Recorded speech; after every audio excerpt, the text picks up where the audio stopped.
இனி கடவுள் உங்களுக்கு கொடுத்துருக்க வசனம் எசேக்கியேல் 3:26. நான் உன் நாவை உன் மேல் வாயோடே ஒட்டி கொள்ள பண்ணுவேன். நீ அவர்களை கடிந்து கொள்ளுகிற மனுஷனாய் இராமல் ஊமையனாய் இருப்பாய். அவர்கள் கலக வீட்டார். இந்த வசனத்தை குறித்து கடவுள் மட்டும் என்ன சொல்கிறது பார்ப்போம்.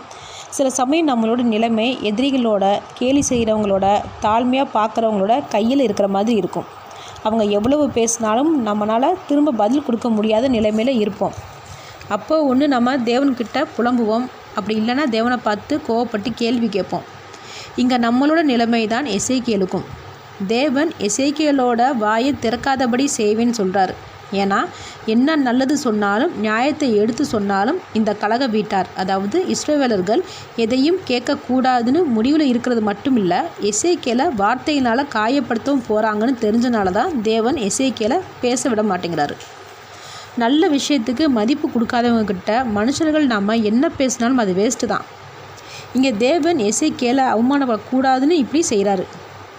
ஆனால் தேவன் சொல்கிறார் 3:27, நான் உன்னோடே பேசும்போது உன் வாயை திறப்பேன்னு. அப்படின்னா என்ன அர்த்தம்?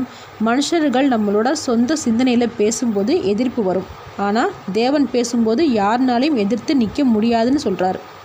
அதனால் சில சமயம் நம்ம எதிரிகளுக்கு பதிலடி கொடுக்காம நம்ம இருக்கிறோம்னா தேவன் பதிலடி கொடுக்க போகிறாருன்னு அர்த்தம். இங்கே எசேக்கியேலை தேவன் ஊமையாக வச்சுருக்கும்போது எசேக்கியேல் தேவன் மேலே கோவப்படலை, கேள்வியும் கேட்கலை. அதே போல் தேவன் எதிரிகளுக்கு கொடுக்க போகிற பதில் அடிக்கு நாமளும் புலம்பாமல் கோவப்படாமல் காத்திருப்போம். நிச்சயமாக தேவன் நமக்காக யுத்தம் பண்ணுவார்.